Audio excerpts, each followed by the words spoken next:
የኢትዮጵያን ጠላቶች እንደ ጸጉር ቅማል አንድ በአንድ እናራግፋለን። ኢትዮጵያ ትጸናለች። ኢትዮጵያ ትበለጽጋለች። ኢትዮጵያ ለአፍሪካውያን ወንድሞቻችንና እህቶቻችን የብልጽግና ምልክትና ምሳሌ ትሆናለች። በሰላም እንደጀመርን በሰላም እንጨርሳለን። እኛ የኮሎኔል በዛብህ ልጆች አንሸማቀቅም። በጀግንነት የጀመርነውን በጀግንነት እንጨርሳለን። ኢትዮጵያ በልጆቿ ታፍራና ተከብራ ለዘላለም ትኑር። ፈጣሪ ኢትዮጵያና ሕዝቦቿን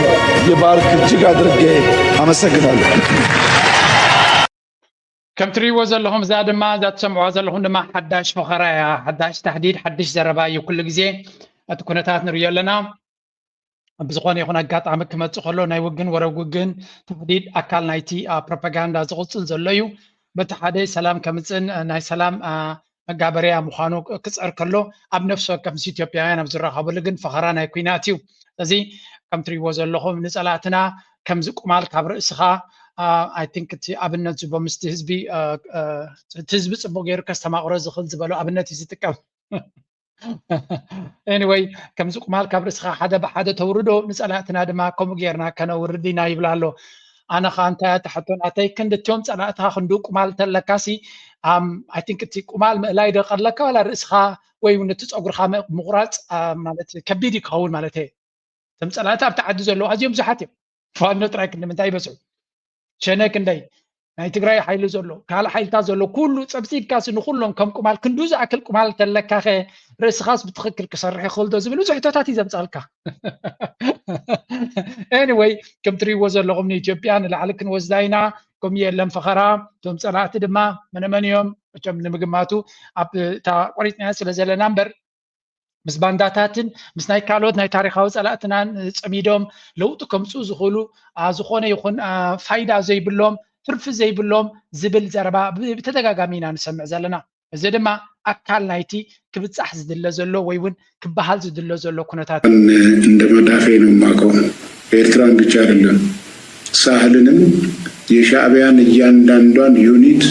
لتقبي منقل ماكو بميقبا وايت أتم سبات نحنا نرغبون بينيو كم تري ودر لهم باچا دبلد ما نشعبيا كم كبدي إيدي دفلطهم كل نقراتهم يزرد عني زبن زلو تفلط النطخوني خاص هذا مخنياتو نوح عمتاتي خاقل قيل كاب إرترا سعسعيت يخون كالون مويا خا كل ولا جنرال زي زبط حكم عرب ونسيو زركا بيد فكرنا مالتي نزل فيديو تاتزاين فلطون دي يلدو يدقم مدلو صبوك يركا هم تفلطنا يركا تزهرب لها ማለት ጽቡቅ የርካንተ ካብ ደርግ ቆቶም ተጋደልቲ አያታት ናቅጥርሙን ትኽልዮም ብቅዓት ዘለዎም ሰባት እኮ መጽኦም ይሕግዙ ነይሮም እዮም እኮ ኣብቲ ሰራዊት መጽኦም እኮ ይሕግዙ ነይሮም እዮም ወይውን ገሊኦም ስኻ ግን ናታ ብቅዓት ተመዚና ከተድ መዓላ ትኽል ኩነታት ርዮም እዛ ሳዕስዒትን ኩነታትን ክትከውን ትኽእል እያ ኢሎም እዮም ገይሮም ካ ስለዚ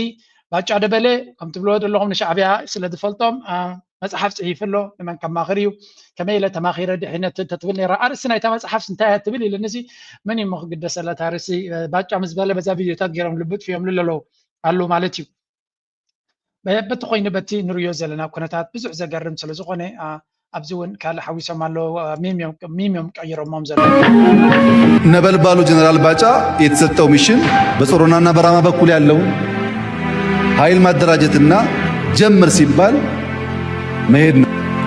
በራማና እዛ አካባቢ በነበረው ውጊያ ጀነራል ባጫ ነው ያደራጀው። የጀነራል ባጫ ሚሽን ወደ እንጥጮ የሚሄደውን ወደ አድዋ የሚሄደውን ቦታ መጀመሪያ ምሽጋችንን መያዝና ሽሬ ሲጠጋ ያኛው ኃይል አድዋ መቁረጥ ነው። ማንኛውም ጊዜ ህዝባችንን ማንም ሊያቆም ይገባ ከጠላት የበላይነትን ለመፍታት كبتري ودر لهم تهديدهم من فخرومن أجرجرو من مرة يكتيل زلوا تحدون تسميكم بزعب بزبل إيرتراك التجزيز محرتوتي بايلوت ناتهم زنبرة نعوون كم دقي بزعبينا يبلا لهم مروخ يسون فلوي نجر زلوا يكون سلزتي مفكرناتهم بزت تمارخيو زي تخاليو زي على زي أبوتو نهلوي أكبابينا زقاتهم زلوجن ካልእ ፍልይ ዝበለ ሓይሊ ከርእየኩም እየ this is very interesting time and everybody should be watching this Hadramaut province as UAE-backed forces push deeper into contested territory, driving a new round of clashes and instability. Clashes sharply intensified on December 4th when UAE-supported units reportedly attempted to seize the strategic Al Ghuraf area, escalating confrontations with rival forces on the ground. This surge in violence follows the UAE-backed administration. ኣብ ኢማራት ዝበሃል ተኣቢ ኣሚኑሉ ዝንቀሳቐስ ዘሎ ሓይሊ ምስ ስዑድያ ኣብ ዓብይ ምፍጣጥ ኣትዩ ከም ዘሎ እዩ ዝንገር ዘሎ ዓብይ እዚ ኣቃሊልካ ንእሽተይ ዝረአ ዘይኮነ ገጅፍ ዝኾነ ወታደራዊ ምፍጣጥ ኣጋጢሙሎ እሱ ድማ ኣበዩ ኣብ የመን ካርታ ክንበኩም ከም ትሪእዎ ዘለኹም እዚ እዩ እቲ የመን ዘለዎ ኩነታት ማለት እዩ ሕጂ እቲ ኣገባብ ናይ የመን ዘሎ ወይ እውን ኩነታት ናይ የመን ኮርስ ኩልና ከም ንፈልጦ የመን ጂኦግራፊካሊ ንስዑድያ ኣብ ድርኩኺታ ዘላ ሃገር እያ ኣገይን ደጋጊመ ኸሪአኩም እቲ የመን ዝበሃል እዚ ኣብዚ ዘሎ ንሪኦ ዘለና የመን ንስዑድያ ብዛዕበየ ዶብ ዘለዎ ሃገር እያ ገለ ካብቶም ብመሬት እትዳወቦም ንስትራቴጂ ናይ ቀይ ባሕሪ ድማ ኣዝዩ ኣገዳሲ ናይልና ነርና ስለዚ ኣብዚ ዶብ እዚ ኣጋጢሙ ዘሎ ኩነታት እዩ እታ ላዕለወይቲ ስእሊ ትሪእዋ ዘለኹም እንታይ እዩ ዘጋጥም ዘሎ እዩ ዝበሃል ዘሎ እቲ ላዕለዋይ እቲ ብፀጋም ዘሎ ቀጠልያ ህስስ ዝበለ ቀጠልያ እሱ ትሑት ሒዝዎ ዘሎ እዩ ትሑት ዝበሃል ዝቋፀሮ ቦታ እዩ ድሕሪኡ እቲ ብላዕሊ ዘሎ ከምዚ ህስስ ፒንክ ዝመስል ኣብ ላዕሊ ዘሎ ንሱ PLC ዝበሃሉ ገለ ናይ የመን ዕጡቃት ጉጅለ እዮም ካልእ እቲ ሰማያዊ ዝመስል ናብ ቀይ ባሕሪ ቅርብ ዝበለ UAE ባክድ እዚኣቶም እውን ምስ UAE ዝሰርሑ ታሪክ ሰላሕ ፎርስስ ይበሃሉ እዚኣቶም ድማ ምስ ኢማራት ርክብ ኣለዎም እቲ ብጫ ዝመስል ከምኡውን ኣራንሸውኒ ዝመስል ድማ እሳቶም ካብቶም STC ዝበሃሉ ኣገይን ምስ ኢማራት ርክብ ዘለዎም እዮም ስለዚ ዓብ ክፋል ናይቲ ቦታ ኢማራት ሒዛቶ ነይራ ሕጂ ዝግበር ዘሎ ኩናት ግን ኣብታ ታሕቲ ዘላ ትሪእዎ ዘለኹም ሃይድራማውንት ዝበሃል ናብ ስዑድያ ገፁ ዶብ ናብ ስዑድያ ገፁ ዝያዳ ነዳዲ ዝርከቦ ቦታታት እውን ንሱ እዩ ኣብኡ ዝካየድ ዘሎ እቲ ኩናት ስለዚ ኢማራት ድፍረታ ላዕሊ ይበፂሑ ስዑድያ ሕጂ ትገብርየ ግበሪ ዓይነት እዩ እዚ ኩነታት እዚ ድማ ብብዙሕ መንገዲ ዝዝረብ ዘሎ ለሲ እንታይ ይብላ ኣሎ UAE backed militia whether aligned with STC or the Tariq Salah's forces control most of Yemen's key coastal areas ስለዚ እቲ ዝዓበየ ክፋል እቶም ምስ የመን ምስ ኢማራት ዝፅግዑ ዘለዉ እዮም ዝቋፀሩ ከም ትሪእዎ ዘለኹም ኣብ መንጎ ክልቲኦም ሓይልታት ብርቱዕ ዝኾነ ወጥሪ ተፈጢሩ ከም ዘለዎን እዚ ከዓ እቲ ኢማራት ዝድግፉ ሓይልታት STC ዝበሃል ዘሎ መመሊሱ ቦታታት እናተቆፃፀረ ይኸይድ ከም ዘሎ እዩ ዝንገር ካብ ከተማ ናብ ከተማ meanwhile Saudi Arabia backed national shield forces withdrew እቶም ስዑድያ ትድግፎም ዝነበረ ድማ ኣዝሊቖም ከም ዘለዎ እዩ ዝንገር ከምዚ ኢሉ እናሃለዎ ከለዎ ብዙሓት ሓይልታት ስዑድያ ዝድገፉ ወይ እውን ሰራዊት ናይ ስዑድያ እውን እንተኾነ ናብቲ ዶብ ገፁ ክንቀሳቐስ ተራእይሎ ዝብል ፅሑፋት እውን ኣሎ ኣብዚ ከሪአኩም እየ ብዙሕ ሓበሬታ ይወፅእ ስለ ዘሎ ብዛዕቦም ከምዚ ሕጂ ትሪእዎ ዘለኹም እንታይ እዮም ዝብሉ ዘለዉ ኣብዚ እቲ ኩነታት ካብ ዘለዎ ንሪኦ ዘለና ኤስካሌሽን ኣብዚ ሃይድራማውንት ፕሮቪንስ ዝበሃል ማለት እዩ እቶም ብኢማራት ዝድገፉ ሓይልታት ኣትዮም ኣብኡ መጥቃዕቲ ፈፂሞም ዝተፈላለዩ ቦታታት ተቆፃፂሮም ከም ዘለው ንኣብነት ከተማታት ከም በዓል ስዩን ከምኡ ድማ ታሪም ዝበሃላ ብሓብቲ ናይ ነዳዲ ዘለዎን ከተማታት ከም በዓል ወዲ ሃድራማውንት ዝበሃል ቦታታት ኣብ ምቁፅፃር ከም ዝርከቡ ዝንገር ዘሎ ከምኡውን ስትራቴጂካዊ ኣሰትስ by December 4th STC troops secured Yemen's largest oil facility ዕለት 4 ወርሒ 12 ብኢማራት ዝትገፍ ሓይሊ እቲ STC ዝበሃል እዩ ዝዓበየ ናይ ነዳዲ ቦታ ተቆፃፂሩ ከም ዘሎ ይንገር ኣሎ halting production ነቲ ናይ ነዳዲ ፍርያት እንተጠው ኣቢሉ ከም ዘሎ this followed small scale fighting that killed at least 4 STC fighters እዚ ናይ ተኩሲ ምልውዋጥ ከም ተገበረን ናይ ስዑድያ military response Riyadh deployed armored convoys and troops into Yemen via the Al-Wadiya crossing ስለዚ ነዚ ኩነታት እዚ ንምብዳሕ ስዑድያ ወታደራዊ ምንቅስቃሳት armored ወይ ከዓ ኣብ ናይ ወታደራውያን መኻይን እውን ወይ እውን ወታደራዊ ዓቕሚ ናብ ውሽጢ የመን ኢትያ ከም ዘላ እዩ ዝንገር ዘሎ ከምኡ ድማ ኢንተሪንግ ሃይድራማውት to bolster proxies ነቶም ምስኣ ዝሰርሑ ድማ ንምሕጋዞምን ንምድልዳሎም ትጓየ ከም ዘላ እዩ ዝንገር ዘሎ ሳውዲ ኦፊሻልስ urged foreign troop withdrawals to de-escalate እዚ ድማ ናይ ካልኦት ሓይልታት ክውፅኡ ከም ዘለዎም ተሓትት ኣላ እቲ ኩነታት ክዝሕል ተኮይኑ ceasefire and pullback agreement under Saudi mediation the HTA agreed to withdraw from oil fields and highways by December 4th እዚ again ዝርብ ይካየድ ከም ዘሎ ግን ዝርአ ውፅኢት ይመፅእ ከም ዘየለ ካብቲ ቦታ እዩ ዝንገር ዘሎ እዚ ኸ እንታይ ዝፈጥር ዘሎ እቲ ኩነታት ካብ ግዜ ናብ ግዜ እናረሰነ ይኸይድ ከም ዘሎ ኣብ መንጎ ሪያድን አቡዳቢን እቲ ዘሎ ጋፕ መመሊሱ ይዓቢ ከም ዘለዎን the clashes expose diverging goals. Saudi Arabia favors a unified Yemen even with Houthis involvement while UAE pursues southern secession. ስለዚ ክልተን ሃገራት ኣብ የመን ዝነበረን መርገፂ ኣፀቢቑ ተፈልይሎ ስዑድ እንታይ ትብል ኣላ የመን ሓድነት ክትፈጥር ክትከል ኣለዋ ብሓደ ክትሰርሕ ኣለዋ ወላ ሑቲ ካልኦት ኩሎም ሓይልታት ብሓደ መፂኦም የመን ሓንቲ ርግእቲ ሃገር ክትከውን ኣለዋ ዝብል መርገፂ ክትዕዝ ከላ ኢማራት ግን እቲ ንሳ ሒዛቶ ዘላ ከባቢታት ክንፀል የመን ክትመቃቐል ልክዕ ከምቲ ኣብ ሱዳን ከምኡውን ኣብ ሊብያ ኣብ ሶማልያ ዝረአ ዘሎ ተግባራት ኣብ የመን ድማ ክትመቃቐል እያ ትደሊ ዘላ ማለት እዩ ስለዚ እንታይ ዝብል ዘሎ ኣብ መንጎ ክልቲኦም ዘሎ ኩነታት ብቐሊሉ ክፍታሕ ዝኽእል ከም ዘይኮነ እታ ሃገር ክትመቃቐል ድማ ይደልዩ ከም ዘሎ this mirrors strain in Sudan the same ኣብ ሱዳን ንሪኦ ኣለና ኣብ ካልእ ነገራት ድማ ዝረአ ዘሎ international and humanitarian concern UN warns of new fragmentation with 19 million Yemenis needing aid እዚ ክሳብ ናይ ሰብኣዊ ቅልውላው ኣብቲ ዓዲ ኣብቲ የመን ማለት እዩ ክሳብ 19.5 ሚልዮን ህዝቢ ረድኤት ይደሊ ከም ዘሎ እዩ ዝነገረና ዘሎ Oman briefly closed borders over flag disputes but ከምኡ ድማ እቲ ዑማን ዝበሃል ጎረቤት ናይቲ የመን ድማ ገጅፍ ስግኣት ከም ዘለዎ ኢና ንርኢ ዘለና ዑማን ኣበይ ዘሎ እንድሕር ኢልና ድማ ከም ትሪእዎ ዘለኹም ከም ስዑድያ ዓብ ዶብ ድማ ምስኦም ኣለዎም እቲ ዑማን ዝበሃል ዑማን ምስ ኢማራት ውን ዶብ ዘለዎ ሃገር እዩ ስለዚ ንመለስ ኣብቲ ንሪኦ ፀናሕና this is a very interesting time and ብዙሕ ነገራት እዩ ዝንቀሳቐስ ዘሎ ስለዚ በፅንሄ ኣብዚና ፀኒሕና ምስለኒ ከም ንሪኦ ዘለና ኣብ መወዳእታ risk of wider proxy war ኣብ መወዳእታ ናይ ኣብ ዝዓበየ ኩናት tension could reignite Yemen civil war ናይ የመን ዝዓበየ ኩናት ሓድሕድ ክትንስእ ከም ዝኽእል ደጊሙ እዩ ዝንገር ዘሎ with tribal mobilization and UAE equipping FCC with armored vehicles እዚ ኢማራት ሒዛቶም ንዘላ ዓብ ዕድ ክትቦም ከም ዘላን ንዓብ ኩናት ከም ዝዳለዉ ትገብሮም ከም ዘላ ኢና ንርኢ ዘለና እዚ ድማ ዘገርም ኩነታት ናኾነ ይመፅእ ከም ዘሎ ኢና ንርኢ ዘለና እዚ ትሪእዎ ዘለኹም ዝረአ ዘሎ ወታደራዊ ምንቅስቃሳት ናይ ኣብ ዓበይቲ ወታደራውያን ሓይልታት እውን ምንቅስቃስ ይግበር ከም ዘሎ እዩ ዝንገር ዘሎ እቲ ኩነታት ድማ ንስዑድያ ኣፀቢቑ ዘቆጥዐ ኩነታት ምዃኑ እዚ ኣርመድ ቪሂክልስ ትሪእዎ ኣለኹም ናይ ስዑድያ እዩ ናብቲ ቦታ ዝኸይድ ዘሎ ተባሂሉ ተቐዲሑ ዝተረኣየ ካልእ ዋላ እቲ ብኢማራት ዝድገፍ ዘሎ ሓይሊ እውን ገጅፍ ወታደራዊ ዓቕሚ ሒዙ ከም ዘሎ እዩ ዝንገር ዘሎ እውን ብቪድዮ ቀዲሖም እቲ ምንቅስቃሳት ዘርኢ ዘሎ ኩነታት ማለት እዩ እዚ ከምዚ ኢሉ እናሃለዎ ከሎ ካልእ ኣገዳሲ ምዕባለ ድማ ይርአ ኣሎ እንታይ ኣብዚ ሓፂር ግዜ ዝረኣናዮ ኩነታት ድማ ኣሚር ናይ ቀጠር ናብ ስዑድያ ኣትዩ ከም ዘሎ እዩ ዝንገር ዘሎ ስለዚ እዚ another very important development እዩ ዝበሃል እዚ ስለዚ his highness ኣሚር ናይ ቀጠር ማለት እዩ ኣብ ሪያድ ከም ዝኣተወ welcomed upon arrival by crown prince በቲ ወራሲ ዓራት ናይ ስዑድያ MBS ኣብ ኤርፖርት ከም ዝተቐበሎ እዩ ዝንገር ዘሎ this is very important now እዚ ኣዝዩ ኣገዳሲ ምክንያቱ እዚ ኩናት እዚ ወታደራዊ ጥራይ ዘይኮነ ፖለቲካዊ ዲፕሎማስያዊ ከምኡውን ብብዙሕ መልክዕ ክግበር ዝኽእል ኩነታት ኢና ንርኢ ዘለና Qatar and Saudi engaging in a strategic dialogue at a time of fusion over Syria, Iran, Gaza between Doha and እንታይ ኢና ንርኢ ዘለና ኣብ መንጎ ስዑድያን ቀጠርን ዘሎ ዝምድና መጀመርያ ኣብ ዝበለፀ ኮይኑ ኣንፃር መን ኣንፃር ኢማራት ማለት እዩ ኢማራት እስራኤል ኣብ ጎኖም ስለ ዘላ ሸብዳዕዳዕ ዘብሎም ዘሎ እሱ ኮይኑ ዝግምቶ ኣነ ስለዚ ቀጠርን ስዑድያን ብሓደ ይኾኑ ኣለዉ ሕጂ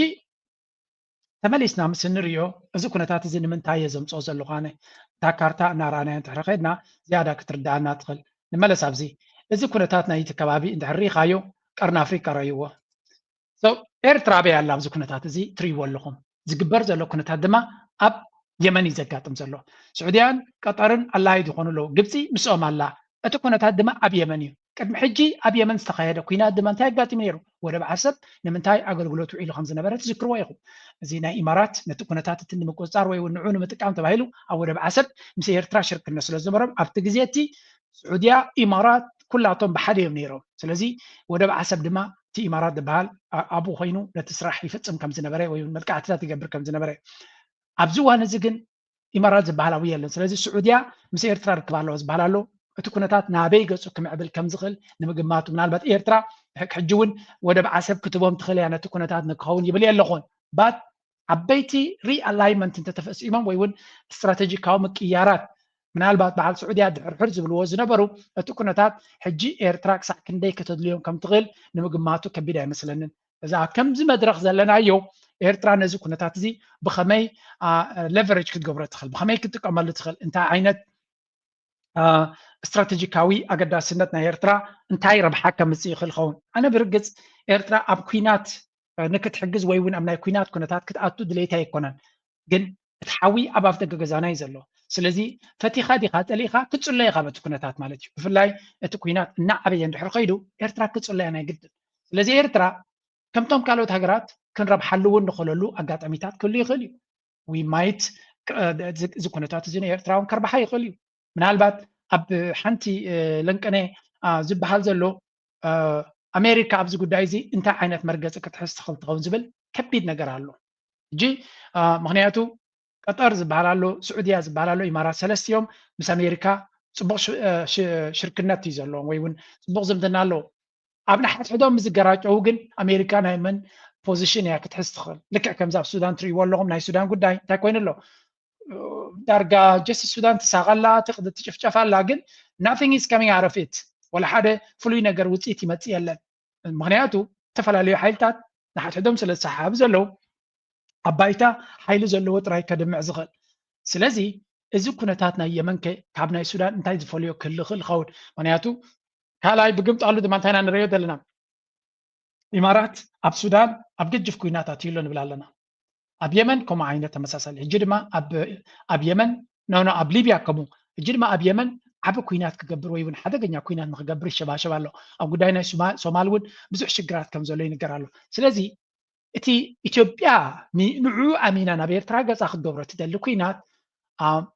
زون مستي كالكوليشنز أب قمت متى وجد أسيك خون معناته من البعث نسو بتنا يمن تتعويته at the same time after crisis كله بي غير بإثيوبيا دما نبير تراجع زي فتنا خجبر خليه زبل حسب كل وخليه كم تبي مرة بأرسيف غير السودان زربش زلو لذي انت عينت حيلي دسمع زلو أزيو زي سنبت كنا تاتينا نرزالنا من البعض قالوا يقوم زي مرات برضو أعمل لو يمكن زي فانت حتحسب زلو تقولوني ناس كليش تقرب كريكم تي مرات هاي كم زمسل across Abu Dhabi in just under 30 minutes, but the city oversees a staggering $2 trillion. That's more than the إمارات زبال قليل هاجر غيركم كي توزدوه جنرال كنقراكم ما نشتي عدو كويو قال ملت بليو زبل سبع له ياس نشتي عدي جغرافيكالي بجاكا تابقو طبعا هتزلو assets under investment تراي جنزب اب investment تزلو 3 تريليون مالكو طبعا هند مالتي مبل سالساي دراب عاي زلو ويونكو طبعا جرمن مالتي 3 تريليون زخون assets under investment له so endless cash له قبل كله دونالد ترامب كيف زيرو تبقى يكون زي ودا ገንዘብ አለው ክብል ከሎ ካብዚ ዝብገስ ምክንያቱ አመሬት ካዘሎ ናምን ስዊዘርላንድ ሀብታም ያትብል ኣብ ባንክ ዝተቀመጠ ገንዘብ ግን ውሑድ ይዘለዋ ዝኮን አሜሪካ ባንክ ዝተቀመጠ ገንዘብ አለው ይብላ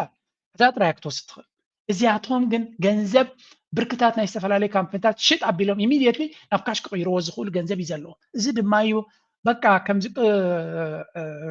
ማራ ዘርስኖም ዘሎ ስምዕልዓን ኣበይ ዘሎ economies of the Netherlands and Switzerland combined. قطبا ناي سويسرلاندن هولندن وي كنيدرلاندن سويسرلاندن قطبا بحد اندر حويسكايو كندزي هابتناي اماراتي كمزي هابتناي ابو ظبي تراي دبي يلا نابزي ابو ظبي تراي دزارب زلو نغوسنا ابو ظبي زلو هابت تراي سويسرلاند and Netherlands combined. This is a serious economy. Bloomberg analyzed thousands of filings, press releases. أزيد ما أزيد أبتدي كاب إمارات بعلا زوجته يكون بلومبرج زبال زوجته زول حبريتين نرزلنا سكنيشتي and news reports to trace how the UAE's capital has turned its deep pools of wealth into global sway over finance, energy and AI. Abu Dhabi now occupies rare territory. Most cities don't have one sovereign wealth fund, it has three. Adia is the $1 trillion giant. Mubadala is the $330 billion international deal maker. And ADQ is the smallest but fastest growing, focusing closer to home. And that's just the start. أيوة زي جتي assets under management زلويو كل زي جنتاي بقليلو أب منتخا خطريو تخل أبستفل عليه investment تاتي زوا فيرو زلو زجنزب زي كابي دمت زلو تجنزب دحريلكم دما أتي زجزوا زلو investment تات مليسو سلزع عب زلو نابنت إلى ما سلم تاي بليونر كوين له ويون 500 بليون بصيحو له بركتات ناتو سلا زحبس له حكي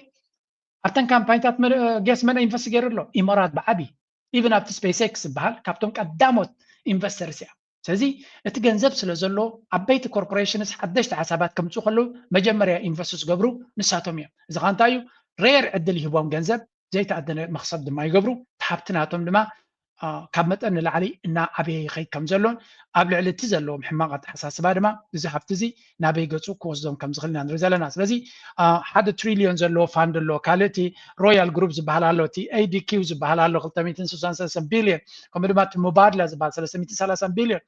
ኩላቶም እዚኦም ተሪኽሞም ድማ ኣብ ምንታይ ካምፓኒታት ኢንቨስት ገይሮም ኣለዉ እንተኢልካ ኣብ ብዙሓት እዞም ሕጂ ንላዕሊ ገፆም ዝኸዱ ዘለዉ ብርክታት ናይ AI ይኹኑ ናይ ካልእ ኣውታት ኢንቨስት ገይሮም ካብዚ ዝመፅእ ዘሎ እቲ ገንዘብ ዳትስ ዋይ ድማ ነዚ ኩሉ ዕንደራ ዝገብርዎ ዘሎ ገንዘብ ብምንታይ ፋንድ ይገብርዎ ኣለዉ እንድሕርኩም ገለገለ ሰብሲ ኢማራት እኮ ማንቸስተር ሲቲ ንዖም ልክዕ ከምዚ ካፕቺኖ ትገዝኡ ዘለዎ ገይርኩም ዘሎ is nothing ንኣታቶም they are very well ኣብዚ እዋን እዚ ኣብ ልዕሊኡ ናይ ዓለምና ዝበፅሕ ሃብቲ ናበይ ዝውሕዝ ዘሎ ናብኣቶም እዩ ዝውሕዝ ዘሎ ምክንያቱ ሃብቲ ስለ ዘለዎም ታክስ ኣየድልዮም እዩ ታክስ እኮ መንግስቲ ድሌታቱ ንክፈትሕ እዩ ዘድልዮ እዚኣቶም ኣዝዮም ሃብታማት መንግስቲ እዩ ዝኸውን ዘሎ ስለዚ ታክስ ዝበሃል ኣይደልን እዮም ዝበለ ኩሉ ሰብ ድማ ብቢልዮናቱ ተሰኪሙ ሚልዮናቱ ተሰኪሙ ናብኦም ከይዱ ኣብ ባንክታት ናቶም ይእትዎ ኣሎ ስለዚ ንሃብቲ መንገዲ ተረዲዎም እዩ በስመ አብ ኢሎም ምስ ምላይ ኢሎም ሃብቶም ተዝጥቀሙ ሰናይ ነገር እዩ ነዚ ኩሉ ፀገማት ናይ ኣፍሪካ ክፈትሑ ዕድል መሃለዎም ነይሩ ግን ብሕማቕ መንገዲ ስለ ዝሓዝዎ እቲ ኩነታት ድማ ተሓዝን ክንዲዚ ዓይነት ሃብቲ ሒዝካ ኣብ ከምዚ ኩነታት ክትኣቱ ከለካ ድማ ተሓዝን በት ኢት ኢዝ ዋት ኢት ኢዝ ኣብ መወዳእታ እዚ ሃብቲ እዚ ነዚ ከባቢና ዓብዪ ሽግር ክፈጥረሉ ዝኽእል ምዃኑ ኢና ንርኢ ዘለና ኣብ ሱዳን ዘጥፍዎ ዘለዉ ይኹን ኣብ ሊብያ ኣብ የመን ዘጥፍዎ ዘሎ ሚልዮናት ይውሕድ ገንዘብ ኢኻ ኢሚድየትሊ ድማ ነቲ ገንዘብ የማልስዎ ወይም በቲ ከባቢ ዝወዝዎ ዘለዉ ፀጋታት ስለዚ እዞም ሃገር እዚኣቶም are very very serious ብዓለም ደረጃ ክትሪኦም ከለካ ሲሪየስ ክውሰዱ ዘለዎም እዮም and I hope at some point ናብ ልቦም ተመሊሶም ወይ እውን ገለ ካብቲ ጌጋታቶም ተማሂሮም መንገዶም ክዕርዩ መንገዶም ተዝዕርዩ እምበር እዚ ሃገር እዚ ገንዘብ ወዲኡ ካብቲ ዝኸዶ ዘሎ መንገዲ ጠጠው ክብል ዝኽእል ኣይኮነን ምክንያቱ ከም ትሪእዎ ዘለዎም ገንዘብ ናቱ 0.0001% እዩ ንኣፍሪካ ንምዕናው ዝጥቀመሉ ዘሎ ምናልባት እቲ ዘሎ ረፒቴሽን ናቶም እቲ ክብሪ ናቶም ተተንኪፉ ንሱ እንተተሃሪሙ ዳትስ ዋይ ድማ ኣቡዳቢ ዘይፈርህ ዱባይ እንተኮይኑ ብንግዲ ብቱሪዝምን ገለን እዩ ዝነብር ኣቡዳቢ ግን ብኢንቨስትመንት እዩ ዝነብር ስለዚ ብዙሕ ኢንቨስትመንት ብዙሕ ካፒታል ካብቶም ኮርፖሬሽን ስለ ዝረክብ ዘሎ እቲ ኮንሲኮንስ ካብ ካልእ ክወፅኦ ዝኽእል እውን ብዙሕ ኣየፍርሆን እዩ ዘሎ ነዚ ወዲ እዝን ድማ ምፍላጡ ኣገዳሲ ኮይኑ ይስማዓኒ ምናልባት ዘጉደልክዎ እንተሎ ወይ እውን ጌጋ ዝኾነ ሓበሬታ እንተሎ ንምእራም ናባኻትኩም ንገድፎ ስለዚ now let's continue with ካልእ ዝብልዎ ዘለዉ እዞም ጎረቤትና ዝብልዎ ዘለዉ ካስምዑች ገባ ፖርቱን ማስፋቱ በነገራችን ላይ ኢትዮጵያ ብዙ ገንዘባችን ሀብታችንን በአፄ ኃይለ ሥላሴ ጊዜና በደርግ ጊዜም ጠፍቷል እዛ ላይ ፖርቱን ማን ያስፋፋው ኢትዮጵያ መንግስታቶች ናቸው ኢምፔሪያል ኢትዮጵያም ሆነ ደርግም በጊዜው እስከ መጨረሻው እስከወደቀበት ድረስ ማለት ነው ሰራተኛ ራሱ ከወሎ ሳይቀር ከአፋር አካባቢ ስንት ሰራተኛ ነው የሚሄደው እንጂ ኤርትራ ራሱ ሃይላንድ ኤርትራ ለአሰብ በጣም ይርቃቸዋል በጣም ብዛዕባ ዓሰብ ድማ ዶኩመንተሪታት ናቶም ብዝሰፍሐ መልክዕ ዝኸይድ ዘሎ ዓሰብ ናትና ነራ ገንዘብና ንሕና ኢና ኢንቨስት ጌርናላ ዓሰብ ናባና ክትምለስ ኣለዋ ዝብል እዚ እቲ ፖለቲካዊ ትንተና ናቶም ብዝበርትዐ መልክዕ ዝቕፅለሉ ዘሎ ግዜ ኢና ዘለና ስለ ፋኖ የሚያቀርቡትን ክስ ቀጥለዋል። የፋኖ ኃይሎች ደግሞ ለአማራ ክልል የጸጥታ ኃይሎች ጥሪ ያቀርበዋል። በሰሞነኛው የእጅ ሰጡን ፕሮፓጋንዳ የተሸፈነው የአማራ ክልል ውጊያ አሁን በተለያዩ ስፍራዎች እንደቀጠለም ነው። የብልጽግናው መንግስት እጅ የሰጡትን የፋኖ አመራርን እንደ ሰላም ስምምነት ተፈራራሚ ካቀረበበት የፕሮፓጋንዳው ዘመቻ ባሻገርም በተለያዩ የክልሉ አካባቢዎች የፋኖ ኃይሎች ይገኙባቸዋል በተባሉ ስፍራዎች ላይ ዘመቻዎችን እያደረገ ነው የቀጠለው። ከሰሞኑ ማስረሻ ሰጤ የተባሉት ሰው እጅ በሰጡበትና እኒሁ የቀድሞ አመራር በነበሩበት የከላላና ደገር ቀጠና ላለፉት ተከታታይ ቀናት ሌሎች የፋኖ ኃይሎችና አመራሮችን ለማግኘት በሚል የብልጽግናው መንግስት ያካሄደው ዘመቻ እጅ የሰጡ እንታይና ንሰምዕ ዘለና አብይ አሕመድ ኣብ በተሓደ ወገን ምስ ናይ ፋኖ ንሰላም ዝመፁ ሓይልታት ይዘራረብ ኣለኹ ነቲ ጉዳይ ክፈትሖ ይፍትን ኣለኹ ዝብል ኣጀንዳ ሒዙ ክኸይድ ከሎ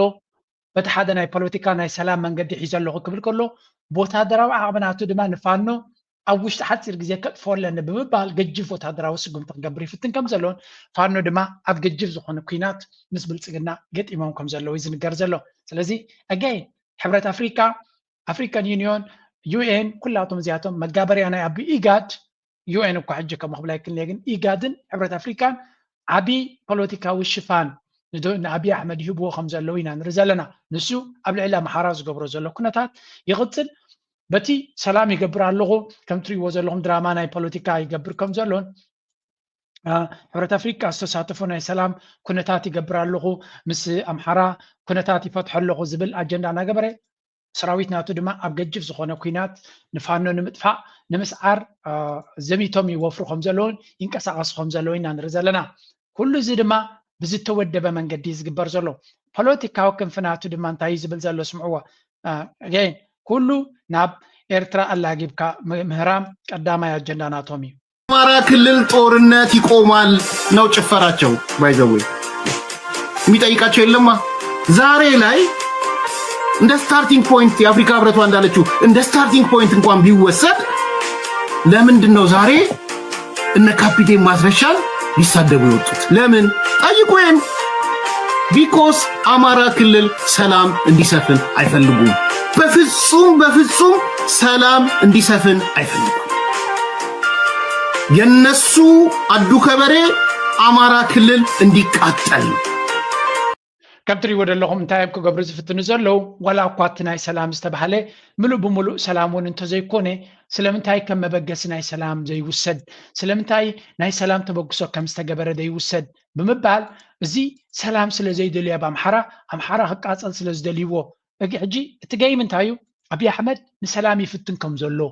መንዳ እዩ ዝኣብዮ ዘሎ እቶም ፋኖ ዝበሃል እዮም ብግምጣሉ ግን ገጅፍ ኩናት እዩ ብዓብይ ወታደራዊ ሓይሊ ክፈትሑ ድማ ይፍትን ኣሎ 2 ዓመት ገይሩ ኣይሰለጦ እንዳእምበር ስለዚ ኣብይ ኣሕመድ ነቲ ፕሮፓጋንዳ ብዝለዓለ መንገዲ እናተጠቐመ ሽፋን ናይ እዚኦም ኩላቶም ትካላት ኣብ ኣዲስ ኣበባ ዘለዉ እናተጠቐመ ካልእ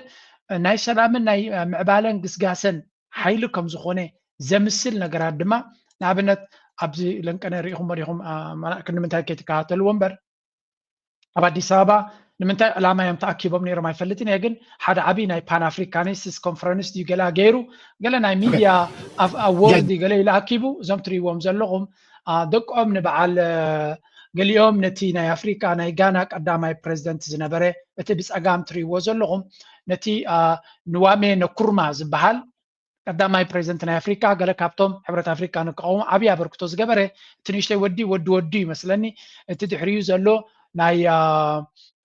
ጁልዮስ ነሬሬ ናይ ታንዛንያ ዝነበረ ወዲ ካልኦት ናይ ማንዴላ ኣላ ከምኡ እናበሉ ናይ ዝተፈላለዩ ፖለቲከኛታት ዓበይቲ ፖለቲከኛታት ዝነበሩ ደቆም ገለ እዮም ኣብዚ መፅኦም ዘለዉ ስለዚ እንታይ ዝገብር ዘሎ በዚኣቶም ገይሩ ፓን አፍሪካኒስት ስለ ዝኾኑ ንሕና independent from foreign debt. This project is a continuation of the liberation and unity of Africa, and we are very honored to be here today. Designed by Africans, built by Africans, and run by Africans. Thanks. Perfect. Our dear father, Osagyefo Kwame Nkrumah, said, Africa must unite or perish. And I believe it is the task, the mission of this generation, the young generation, to make sure that African unity becomes a reality. Africa must. My father was O.R. Tambo, the longest serving president of the African National Congress. We are South Africans. And what he said doesn't deserve its I'll be to in the nations. Of Ujamaa and self-reliance. ብሓፈሻ ከም ትሪእዎም ዘለኹም ዓበይቲ መራሕቲ ናይ ኣፍሪካ ኣብዚ ኣብ ኣዲስ ኣበባ እናምፅአ ብዙሓት ሴሌብሪቲ ናይ ኣፍሪካ እናምፅአ ንኣዲስ ኣበባ ንኢትዮጵያ ናይ ቱሪዝም ቦታን ናይ ሕብረት ኣፍሪካ ናይ ኣፍሪካ ድምፂ ንምዃን ብሚድያ ዓብይ ስራሕ እዩ ዝሰርሕ ዘሎ እዚ ከዓ እንታይ ዘርእየካ ሽፋን ናይቲ ዝገብሮ ዘሎ በዚ ኣፍሪካውያን እናዓደመ ነቲ ሜይንስትሪም ሚድያ ብናይ እንግሊሽ ሚድያታት ብዙሕ ኢንቨስትመንት ብምግባር ካልእ ድማ ዝትሪእዎ ዘለኹም ድማ እዚ ምስ ፋኖ ዝፈተኖ ዝበሃል ዘሎ ድማ መብዛሕትኦም ኣብ ክመፅእ ከለዉ ስለምንታይ ምስ ህዝብካ ሰላም ዘይትገብር ስለ ዝብልዎ ይፍትን ኣለኹ ኢሉ ዓብይ ፒኣር ገይሩ ነዚ ድማ ንላዕሊ ገፁ ይደፍኦ ኣሎ ስለዚ ሰብ እዚ ቀሊል ሰብ ኣይኮነን ብዙሕ ታክቲክስ ዝጥቀም ሰብ እዩ ኣማኸርቲ ድማ ኣለዎ ولا نتفرس زلا نتقاصل زلا عدن ناي سلام عد كم زخونت غيروم زغربوا لينا نرزل نمبر ابينيت هاجريو ثلاث عينت وي اربعه عينت كوينات حتى زكايدلو ترازو يكونخا كجف سراويت ناي هاجر بدروناتن بجيتاتن بمدافعن تانكتاتن زغبر كويناتنا نرزلنا እዚ እዚ ኩሉ እናተኻየደ ከሎ ከምዚ ዓይነት ኩናት ሃገር ናይ ሰላም እያ ተባሂላ ኣይ ገዳኽ ወርዳ ኣይ ኣብ ሚድያ ሕማቕ ፓብሊሲቲ ክትረክብ ናይ ብሓቂ ዘገርም እዩ ትንሪኦ ዘለና ብሓፈሻ እቲ ኩነታት ኣስተቢልካ ምርኣዩ ጥራዩ እምበር እቲ ኩነታት ቀሊል ኣይኮነን ካልእ ኣብዚ ሓንቲ ለንቀነ ወላ እኳ ንሱ ኩሉ ክሽፍነ ተፈተነ ሓደ ነገር ተጋሂዱሎ ይብሉ ኣለዉ ተሰብስበው እንደነበረ ዲፕሎማቶቹ ተሰብስበው እንደነበረ መረጃ ደርሶናል መሰብሰብ ብቻ ሳይሆን በአስቀድሞ ማስተባበያ ያወጡት ጽሁፍ አለ አይታችሁት ከሆነ እሱ ጽሁፍ ከስብሰባው በኋላ ኢሹ የተደረገ ስቴትመንት ነው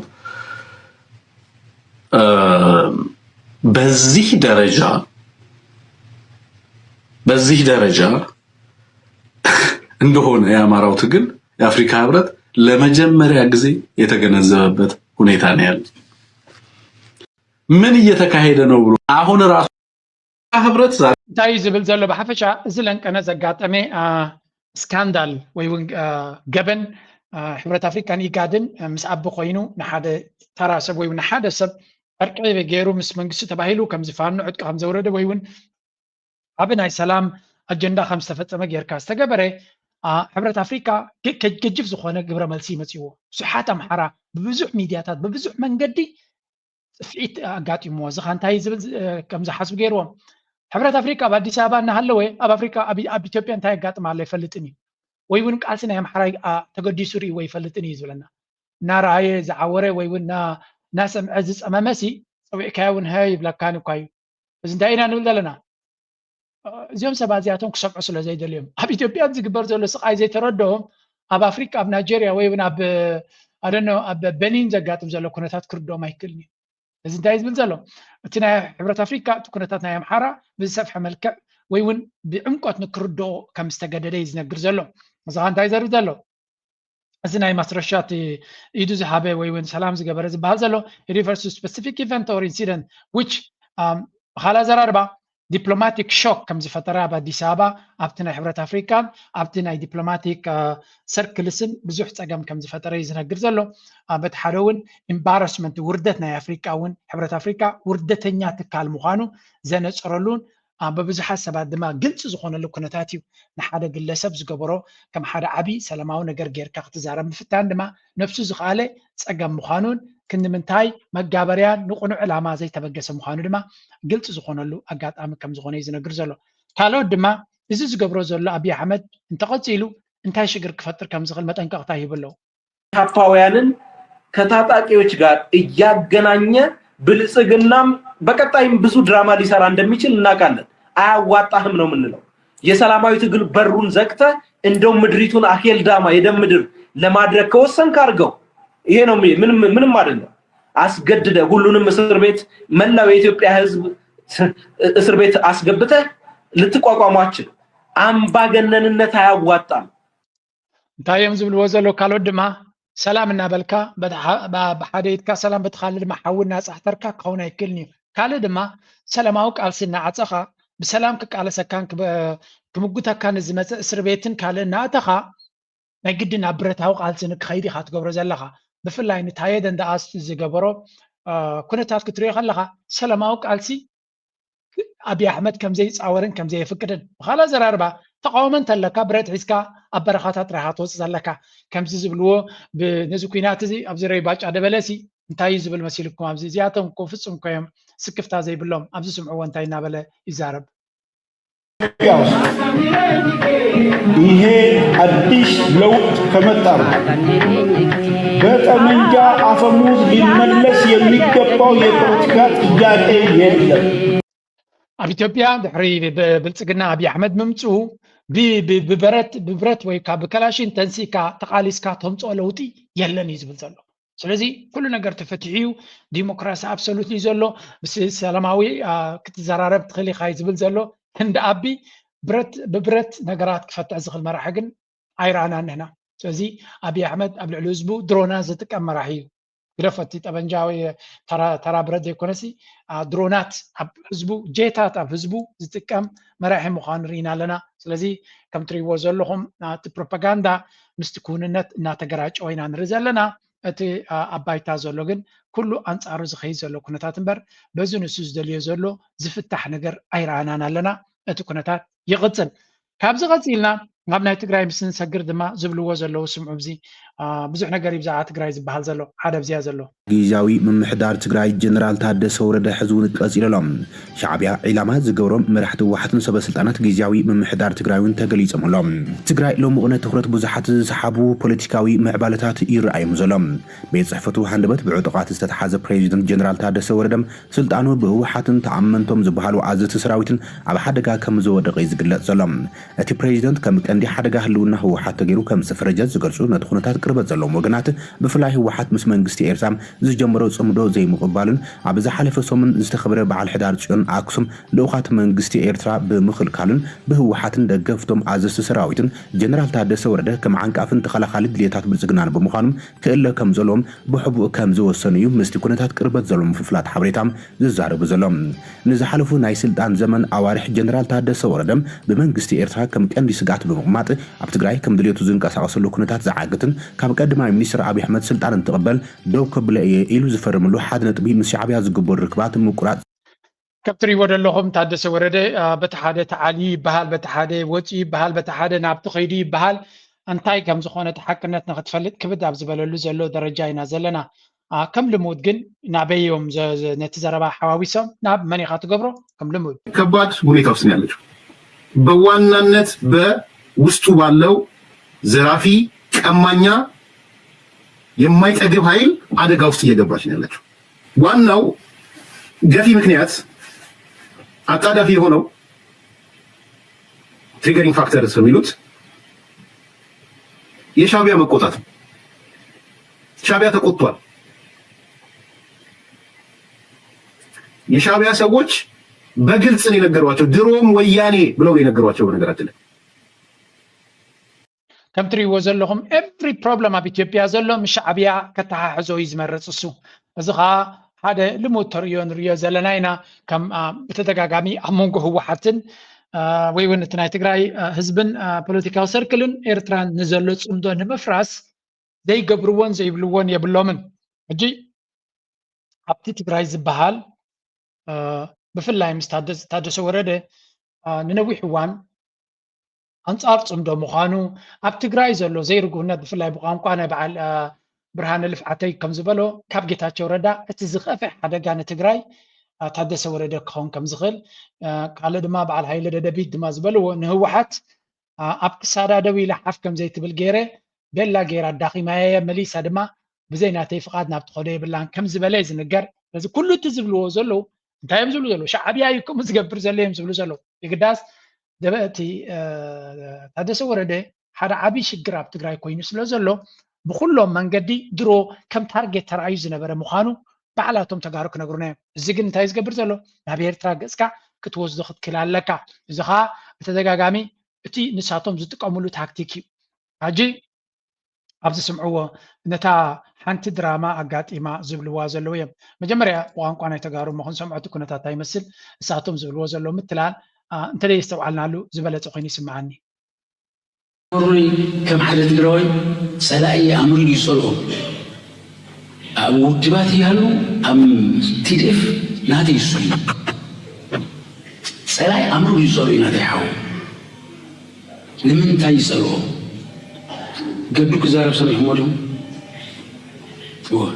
መጀመርያ እዚ መንግስቲ እዚ ከጥፍአና ከሎ ትካላትና የፍርስዎን እዩ ትካላት ኢንስቲትዩሽንስ ድሕሪኡስኻ ፀላኢ ክትብል ግን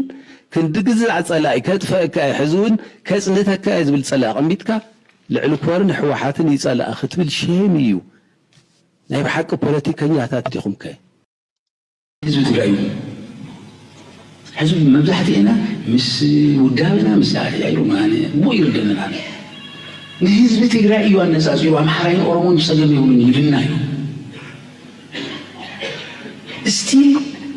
ሕዝቡን ተኣኪቦም እዚ ህዝቢ እዚ ከመይ ጌርና ነድንኖ እዮም ዝብሉና ዘለዉ ከመይ ጌርና ነጥፎ እዩ ናይ ሰራዊት ልዛሕ ከምዚ ተባሂሉ ስለዝተበለስ ሓቂ መሲልዎ እዩ ነው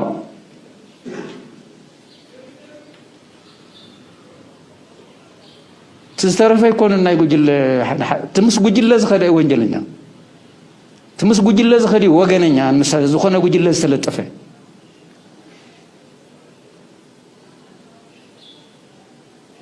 تمس جل زخدي يناي جل تلا اخو خوينو نحرو جل لما فتسم زخدي كم نريو زلنا تناي تقراي حيلي كميلو دوباتنو تصر كوين خمزلينا نرزلنا نزو كل زقاتم زلوغن بعالزي امرهم بشعبيا زعوري شعبيا كل يوم زعلو زلو اكال نايتي بروباغندا سلزخوني كالاي تحنتي تيورم تيوم زلو دما سمعوا አድሪነት ብሒዞም ተቀልቅለሞሎም አዘራራቢ ነበር ሓላፊ ሃገራዊ ድሕነት ኢትዮጵያ አቶ ጌታቸው ሰፋ ኣብ ልዕሊ ፕሬዚደንት ጊዜያዊ ምምሕዳር ጀነራል ታደሰ ወረደም ሓድሽ ወፍሪ ሒዞም ምምፀሙን ተሰሚዖሎም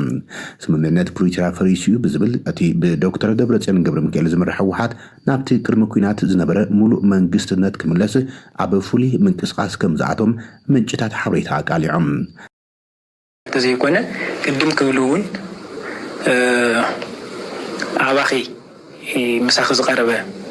مكتل بريزيدنت أمانيل ون نايت ودب كوينات انتم مسيسي كم حدا من مارس حيزو موزنورو سنبار منغست مملاس زوليو سلازي تمالي عبد محورا ميديا ون كتقطع أجندا خوين نيوريسو منغست يملس زول بخالي يقوم قطعي مالوتيو كلمة بريتوريا زنبارة دكتور دورسين بريزيدنت يركم مملاس مالوتيو سو اللي توقع اللي قوات زي كونه قدم كولون كم تري ود لهم زي زبحال زلو زربا اب تግራይ ብዙሕ نوت فتير زلو كنتاتنا نرزلنا اب تግራይ ፖለቲካ كل ግዜ ቀልጢፍ ዝቀያየር ብዙሕ ዓይነት መልክዓ ዘለዎ ስለዝኾነ ሕጂ ድማ ኣብዚ ናይ ህወሓት በቲ ወገን ብልጽግና ህወሓት ንክወጥቀሉ ዘለዎ ድሌትን ባህግን ሰማይ ደይባ ኣብ ዘለዎሉ ዘይለ እቲ ህወሓት ድማ ነቲ ሕጂ ዘሎ መድረኻት በቲ ሓደ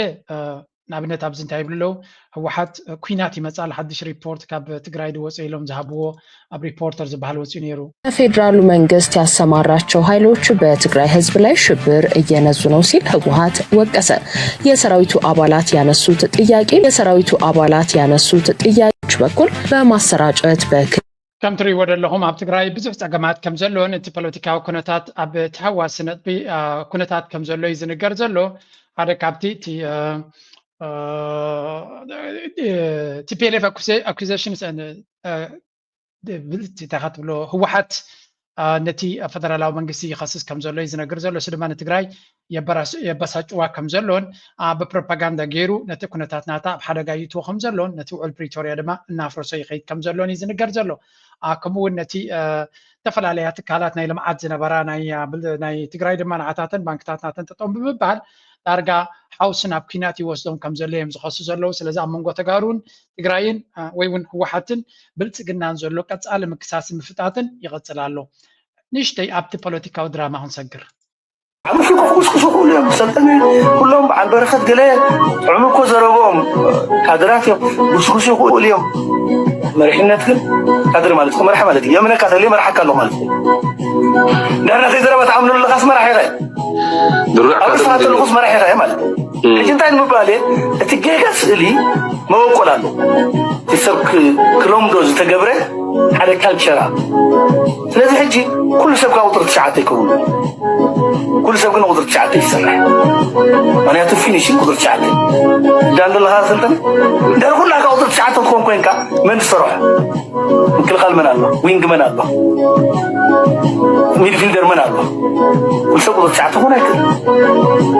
كل سبقة وطرت ساعات يسرح وطرت ساعات يتركم زبا مثلا كل سب صح ስለዚህ ሕጂ ከም ትበረኸት ዝበሎ ኩላህና መማልያና ኢና ነውሕ ስምበር ንቁጥር 9 ክንጨውጭቆ ኮይና እውን ኣብ ቦታና ኮይና ብዝስራሕና ኢና ንቆጣጠሮ ንጨውጭቆን እምበር ቁጥር 9 ብምዃን ጥራሕ ትጨውጭቆ ይትኽእልና أما داتا تكونتات نصرت عندي يعني راح قطر 9 تاريخ ولا قطر 9 تاريخ تكون قطري كوننا قداس يا مو داتا تا كرسي مخانات حمام كون فلتنا يرنا نازي التي ما نمسفز ማንም ሰው ዝፈልጦ ዝነበረ እንዲሁ እታ ኩርሲ ምዃኑ ትፀገምኩም እኮ ንግሆም ምሸትን ትእከቡን ትፈርሱን ምዃንኩም ከፍልጥ ቡይ ቆይ ናይ ብሓቂን ሃገር እንተዝኸውን ነይሩ 30 ዓይነት 40 ዓይነት ፖለቲካዊ ፓርቲታት ንክትኮነሉ ትግደድ ምክንያት የለን ስልጣን ዝደልዩ ሓይልታት ስለ ዘለዉ ንሳቶም እዮም ካብ ንግሆ ንግሆ እናተፈናጨሉ ዝኸዱ እታ ስልጣን ድማ ብኸመይ ትርከብን እያ ስልጣን ብኸመይ ኣይኮነትን ትርከብ ከምኡ እንተዝኸውን ነይሩ ቅድሚኻ ክንደይ ፈቲኖም እዮም I'm sorry ድሓን ግን you can entertain the time ከም ትሪእዎ ዘለኹም እታ ፖለቲካ ኣብ ኢዶም ወዲቓ ፈሪሳቶም ኣላ ካብ ኣዲስ ኣበባ 1 ኪሎ ሜትር ከይወፃኻ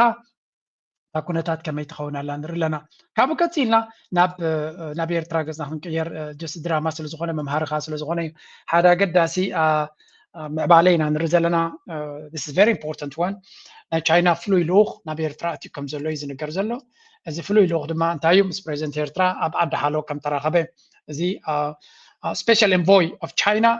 China's foreign ministry to the Horn of Africa. ስለዚ ናይ ሚኒስትሪ ጉዳያት ወፃኢ ናይ ቻይና ፍሉይ ልኡኽ ተባሂሉ ዝኸይድ ማለት እዩ ምስ ኤርትራ ከም ተራኸበን ብወገን ኤርትራ ድማ ኤርትራ ፕሬዚደንት ኢሳያስ ኣብ ዓዲ ሓሎ ረኺቡ ከም ዘዘራርቦን ኣብቲ ዝርርብ ድማ መንግስቲ ኤርትራ ወይ እውን ፕሬዚደንት ኢሳያስ for China to foster ties of constructive engagement with Africa to bolster and strengthen capacity building in these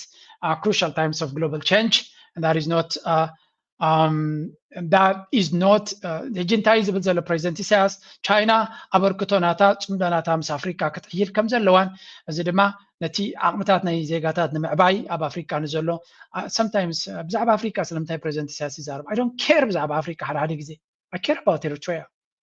Let's make a deal with Eritrea. ብዛዕባ ኤርትራ ክኸውን ኣለዎ እቲ ኮንቨርሴሽን I think ናተይ ርዲት እዩ በአፍሪካ ባዕሎም ንጎም ሸት ምስካል ዲል ክገብሩ ይውዕሉ ኣለዉ ሕብረት አፍሪካ ንሪኢ ኣለና ኤርትራ ነቲ ዕድላት ቲፒካል ናይ ፕሬዚደንት ኢሳያስ ኩሉ ግዜ ክዛረብ ከሎ ብዛዕባ አፍሪካ እዩ ዝግደስ እቲ ናይ አፍሪካ ነገር ይርድኦ እዩ ግን at some point ናትና ጥራይና ክንገብር ዘለና ኣይኮነን እቲ ናይ አፍሪካ እቶም ጎረባብትና ከማን አንጻርና እዮም ዝሕንግዱ ኩሉ ግዜ ርኢናዮም ኣለና ስለዚ ከምዚ ዓይነት ፅምዶ ቻይና ፍሉይ ልኡኻ ክሰርሕ ከላ ምስ ኤርትራ ክሰርሕ ስለትደሊ እዩ ናይ አፍሪካ ጉዳይ ዩኤን ክኸውን ከሎ ናይ አፍሪካ ጉዳይ ጥራይ ክኸውን የብሉን ንሕና ብጉዳይ ናይ ኤርትራ እቲ ቻይና ዝበሃል 10 ግዜ ናብ ኤርትራ ይመላለስ ሓደ ጭቡጥ ዝኾነ ዕምቆት ዘለዎ ዲል ክግበር ድማ ኢና ንደሊ ከም ኤርትራ ብሓፈሻ ከምኡውን ፕሬዚደንት ኢሳያስ እንታይ ይብላ ኣሎ referred to China's potential role in playing positive role in the resolution of conflicts in Horn of Africa region that are often fermented and ስለዚ ብጉዳይ ናይ ቀርኒ አፍሪካ ድማ ኣብ ቀርኒ አፍሪካ ዘሎ ኩሎም ዓለት ፖለቲካውያን ፀገማት ቻይና ኣስተዋፅኦናታ ክትዕቢ ከም ዘለዋ ነቲ ዕግርግርን ፀገማትን ኣብ ምፍታሕ ኣስተዋፅኦናታ ዓብ ክኸውን ከም ዘሎ ናብ ቻይና ኣብዚ ሲዲዳቶ ዘላ ንብዙሕ ዕላማታት ክኸውን ከም ዝኽእል ርዱ እዩ ጉዳይ ናይ ሱዳን ክኸውን ይኽእል ጉዳይ ናይ ቀይ ባሕር ክኸውን ይኽእል ጉዳይ ናይ ኤርትራን ኢትዮጵያን እውን ክኸውን ይኽእል እዩ ስለዚ ኣብዚ ጉዳይ እዚ ቻይና ምናልባት ንኤርትራን ኢትዮጵያን እንድሕር ሲሪየስሊ ሰሪሓ ነቲ ጉዳይ ክትፈትሖ ትኽእል ሃገር ተላ ቻይና እያ ምክንያቱ ምስ ኤርትራ ጥዕና ዘለዎ ዝምድና ኣለዋ ምስ ኢትዮጵያ ድማ ርክብ ኣለዋ ፅቡቅ ዝምድና ኣለዋ ስለዚ ኣብ ክልቲአን ረብሓ ዘለዋ ሃገር ስለ ዝኾነት ነቲ ጉዳይ እቲ ኣብ ልዕሊ ኢትዮጵያ ድማ ዓብ ለቨሬጅ ኣለዋ ኣገይን እዚኣ ንፅርቲ ክንሪኣ ቻይና ኣብ ልዕሊ ኤርትራ ፅልዋ ኣለዋ እዩ ምክንያቱ ነዳዲ እቲ ምሳና ፀጋታትና ምውፃእ ቀንዲ ትሰርሕ ዘላ ማዕድናት ናትና ቻይና እያ ስለዚ ፅልዋ ኣለዋ እዩ ልዕለና ካባና ንላዕሊ ግን ፅልዋ ኣብ ኢትዮጵያ ኣለዋ ስለምንታይ ሓደ ዓብ ክፋል ዕዳ ናይ ቻይና ናይ ኢትዮጵያ ቻይና እያ ትቋፀሩ ዕዳ እንተለካ ኮይኑ ምሳ ትቋፀሮ ኮይና ድማ ስኩዝ ክትገብረካ ትኽእል እያ ስለዚ ነዚ ጉዳይ እዚ ንምዕራይ ቻይና ቀኒዓን ተሰሪሓ ክትዕርዮ ትኽእል ነገር ዓብዩ ከምኡ ስለዚ ንዑ እውን ኣዘኻኺርዋ ከም ዘሎ ኢና ንርኢ ዘለና ከምኡ ድማ ባራሮፍን ናይ ወፃኢ ሓይልታት እናእተዉ ዝገብርዎ ዘለዉ ፀገማት እውን ኣብኡ እውን ገለ ነገር ክገብር ከም ዘለዋ እዩ ዝነግር ዘሎ ፕሬዚደንት ኢሳያስ also affirmed Eritrea will strive to consolidate the 7th-year 7 ዓመት ዘለዎ ጥቡቕ ዝኾነ ዝምድና ከተዕብዮን ዕምቆት ክትውስኸሉ ከም ትደልን ንመራሒ ነቲ ፍሉይ ልኡኽ ገሊፅሉ ኣሎ ብወገኑ እቲ ናይ ቻይና ልኡኽ ድማ ናይ መልእኽቲ ካብ ፕሬዚደንት ሃገር ቻይና ካብ ፕሬዚደንት ሺ ናብ ፕሬዚደንት ኢሳያስ ከም ዘብፅሐን ከምኡ ድማ ናይ ቻይና readiness to enhance it is a strategic partnership with Eritrea ምስ ኤርትራ ዘለዋ ስትራቴጂካዊ ምሕዝነት ከተዕብዮን ዕምቆት ክትውስኸሉ ከም ትደልን ወይ ንላዕሊ ክደፎ ከም ትደልን ገሊፁ ኣሎ the special envoy further elucidated that China will strengthen its partnership with Africa, which is okay. South Africa زلوا زمدنا دما كتعبيا أبت capacity building كمرما من قدنا يرسم ركوساون كتحجز مخانا أسمير اللويز بهالزلوا كم نريو زلنا أمونغو إيرتران تشاينا زلوا زمدنا أقداسي تشاينا دما أقداسي partner نا إيرتران نبلالنا سلزي we need to push نا تشاينا هذا كابتن مس تشاينا أنا كزرب كله نتي كوبانيا ناتنا عندنا ناي بشا أبون عبيا سوات أكيد قبر كم زلوا صيل قاعد راي حزاتو زلا هذا كابتن إيرتراك غير زغل نسيس لذي I hope أبزيزم دناون إيرترا دفئة هذا نجار نخد قبر كدفئة كم تخل كدفئة تعير أخذ كون تسفان قبر تشاينا دمانة تدفيتنا إيرترا تقبيلة سقوم تنموساد لو خلقن ولا مستيتو بياز قبر زلوا عندنا مقتاون تشاينا عبقدر كل واي خلي I hope قد ناتا نمفتسام ترى دادي أخذ كون قلنا حدا مع التقدم عبيلو فلو يلوخ ناي فورين مينستر ناي هندي أبي إيرترا متيو مس مينستر قدات وصاي ناي إيرترا أتو عثمان صالح تراخيبو 5 نبرة كمون مس مينستر حبريتا ناي إيرترا تراخيبهم 5 نبرز قالت حبريتا وتشي نير سلازي تدبلوماسي الناقص عليه يخيد كم زلو ينان رزالنا أنا I hope أنا قال فري قصوك خيد كالي زينا أبتبوتا لنك أنا زرع أخواد مازيا باصع بمعبور تكنولوجين زتفرالي كيلاتاتن زتسني قبراو سرح زتسني عود زت حساسن سنران تنتاون صافات تخيلون وكليرينا دمصات صقاين زدالو زيناو صوصاب التهاب مريم زتكوره بملوا تمكرون قبراو تمرتن استسني عود زته كاب 11 كساب 3 حساس وديبو ام حداري زوا ويزور اسمرت ابرها تركبهم سمزي ابتساتفو عود زته اب حفشاو دحره بايتن امرن طباب سنه هنصا دق سب محدرا بحلاو ورشا كمون اب كنتات مقطقاط مريت اب زوباتا سميناون دواون قح بحرن تزاماد زعباتاتن زتكوره شعات مصنعتا وراقتي قريبهم كاب امريكا زمزا اركتيك تسفاي برخي تحساساو مصنعتن مسرع قامن كتما أمريكتوني إيرنا أبزها وحبرتا أتبو معمول تكنولوجي استفلالي كإلاتاتن استسني قبراو السراح ما أتصلتنا يتعودو زتا كم زخونة بمتكاس نتحن ساعتاتنا مسنادن بعمقاتنا مفلاتن حقاز منبارو أرديو أوكي نسمع هنا أزيو استحلالة وي استحنا فلسة تاريخ ظلوا ختمعين سلازي حالة خبطة أتوكورو زقبرنا له أزيو سفح زغونة مصنعتاوي سرح نهنقبر كيلاتات كاب كله مسافتات مجم كساتفو له مصنع سراحي سلس مأزنا وسئلتات كان لسه بزعبها هنساتات نفقلتينا زي إيش بيمكن كاو كينيو قيلو نابتز دقيقة زتقوملو كدس سرارحة وي أمان وي أنشيتي وي تاريخه ودحر بايتا وي أمتاتا نايز مسارحيتات حقيفو نت بالمقبر ناتو دحساس حبريت عمل كاب تغيرو مالتي غون زلماني ناي درون تكنولوجي متقام كا تي اوربان بلانينغ وي دماني كتماوي كرت نايتا ناي باصا كمي مسكا ازيو معول زغنا تكنولوجي دما كتما لان صراحه كايد مسنحب بالمتكاس ازي حجب بمعمل تكنولوجي تسنيز سلاسه زلو مصنعتات خطلو ابصنح اقبابا صراحه ابي استواصق مچم تسفا نقبر إذا كله سرح نزاكة تمابات عم غيار عبقدر كله مالت زي مصنعات زي نتي ندليو زلنا ناي داق مهنصت ناي إيرترا أمنا مسرت كوينو بزقلت فمن قدي نزا كاب جزينا بجزي زخدنا زلو في كتمابات تتعور سناتا